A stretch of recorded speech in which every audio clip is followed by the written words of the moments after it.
Rectification वाला part 4 जहाँ पे मैं आपको एंट्री रेक्टिफाई करके बताऊंगा। देखो ये होता है पूरा system. Salary paid ₹1000 in cash debited to rent account. अब मैंने सैलरी पे की कैश में, तो एंट्री क्या होनी चाहिए? पहले हम करेंगे करेक्ट एंट्री। करेक्ट एंट्री होनी चाहिए भाई, मेरी सैलरी मेरा खर्चा है, और जब जब खर्चा होता है तो वो डेबिट होता है।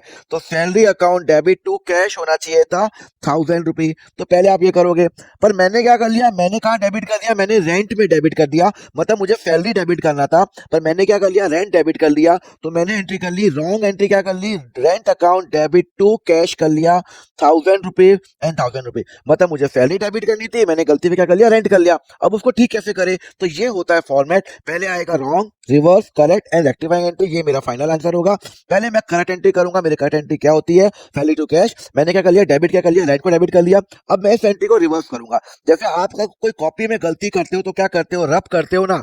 पर यहाँ पे रेक्टिफिकेशन में हम अपन को रब नहीं कर सकते, बिकॉज एंट्री हो चुकी है। तो हम क्या करेंगे, उसको रिवर्स कर लेंगे। तो हमने cash account debit to rent कर लिया और सही एंट्री पास कर लेंगे। मतलब एक रिवर्स एंट्री पास करेंगे, जो हमने गलत किया उसको रिवर्स करेंगे, और करेक्ट एंट्री। अब इन दोनों को अपन कंबाइन कर लेंगे। यहाँ पे कैश डेबिट हो रहा है, कैश क्रेडिट हो रहा है, कैश और कैश कट गया। तो यहाँ पे रेंट क्रेडिट हो रहा है, सैलरी डेबिट हो रहा है। तो मेरी जो रेक्टिफाइंग एंट्री होगी, salary account debit 1000 to rent account 1000 होगा। क्लियर है? मतलब मेरा सैलरी डेबिट होगा और मेरा रेंट क्रेडिट होगा। मैंने इन दोनों को कंबाइन कर ली। एक और एंट्री करते हैं, salary paid in cash credited to bank account. अगर मैंने सैलरी कैश में की पे की है तो salary account debit to cash होना चाहिए था। हाँ पर मैंने क्या एंट्री कर ली, मैंने एंट्री कर ली सैलरी डेबिट कर लिया टू बैंक कर लिया। मैंने गलती से बैंक को क्रेडिट कर दिया। जैसे ही मैंने बैंक को क्रेडिट किया, इसका मतलब है कि यहाँ पे मेरा बैंक क्रेडिट हो गया। ये मैंने गलत एंट्री की है। सही एंट्री पहले करोगे, और क्रेडिट होना चाहिए था कैश, मैंने बैंक कर लिया। अब इस एंट्री को रिवर्स करो,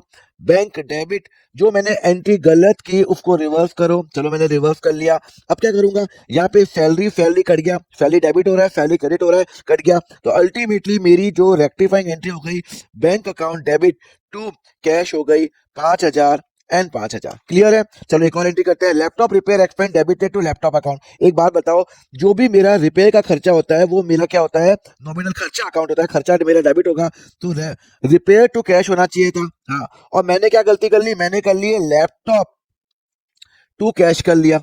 टू कैश कर लिया, मतलब मैंने गलती क्या कर ली, मुझे रिपेयर में डालना था, बिकॉज रिपेयर का खर्चा है, मैंने लैपटॉप के अंदर डाल दिया। तो भैया उसको रिपेयर कर, वो उसको रिवर्स कर लो, लैपटॉप कर लो 500, इसको रिवर्स कर लो। अब आपने ये दो एंट्री को कंबाइन करोगे, कैश और कैश कट गया, तो यहाँ पे एंट्री हो जाएगी repair debit to cash, sorry to laptop account 500 एम 500। और ऐसे मैंने रेक्टिफाई एंट्री पास की। अब अपन नेक्स्ट लेक्चर में और रेक्टिफाई एंट्री करेंगे, उसके लिए फॉलो करो अकाउंट फंडा।